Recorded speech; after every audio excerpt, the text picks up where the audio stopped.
My name's Steve Gregg, and we're talking to Gabriel. Hi, Gabriel. Hi, Steve. Good morning. I got a question. Last Friday, I believe, you said something that kind of made my head spin a little regarding, I believe, Isaiah 14. Correct me if I'm wrong, but do you believe that that's not referring to, like, Lucifer? Well, it's not referring to the devil, as near as we can tell. It's not referring to the devil. Okay. Right, yeah. As near as we can tell, it's not referring to the devil because the chapter itself tells us it's addressing the king of Babylon. In 14:4, that you will take up this proverb against the king of Babylon. And, by the way, that chapter and the previous chapter are all against Babylon, about the fall of Babylon. Okay. When I went home and looked at that, when I looked in the NIV, it kind of sounded like, yeah, he could be right a little, but then I said, I could have sworn it sounded more like it was a devil. Then when I looked at the King James Version, Isaiah 14:12, it said, "Oh, how you have fallen, O Lucifer, son of the morning." I mean, Yep. in verse 12, it flat out calls him, it flat out says the word Lucifer. Yeah. Now, the word Lucifer in the Bible is nowhere identified with the devil.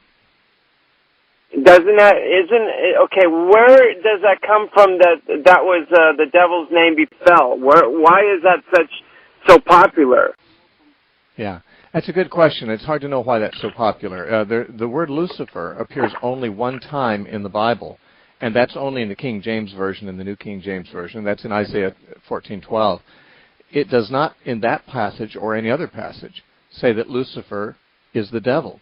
And in this case, it specifically says it's the king of Babylon that's being addressed.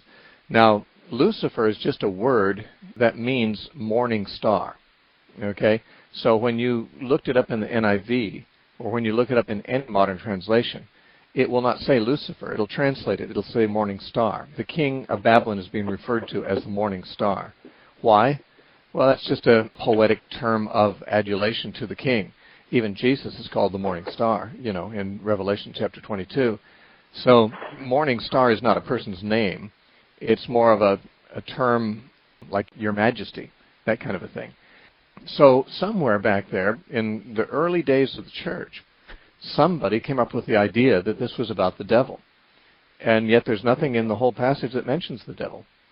And once they decided that that was true, they decided that Lucifer then must be a name for the devil. Do you think that's a possibility that is referring to, the way it kind of sounded, that I will exalt myself above the Most High, and you'll be cut down, and I believe there's somewhere in the chapter where it talks about he'll be sent outside the pits of hell or something? Well, verse 15 says, "Yet you shall be brought down to Sheol, to the lowest depths of the pit." But the next verse says, and it's speaking to the same person, in verse 16 it says, "Those who see you will gaze at you and consider you, saying, 'Is this the man who made the earth to tremble, who shook kingdoms?'" Now, why would they say, "Is this the man," if it's not a man? Okay, my head's kind of spinning here a little. I realize that. This is a traditional view that's been taught in the church for hundreds and hundreds of years. And okay. Like many traditions that have been taught for a long time, once you go to look for the Bible verses that support them, you find they're not there.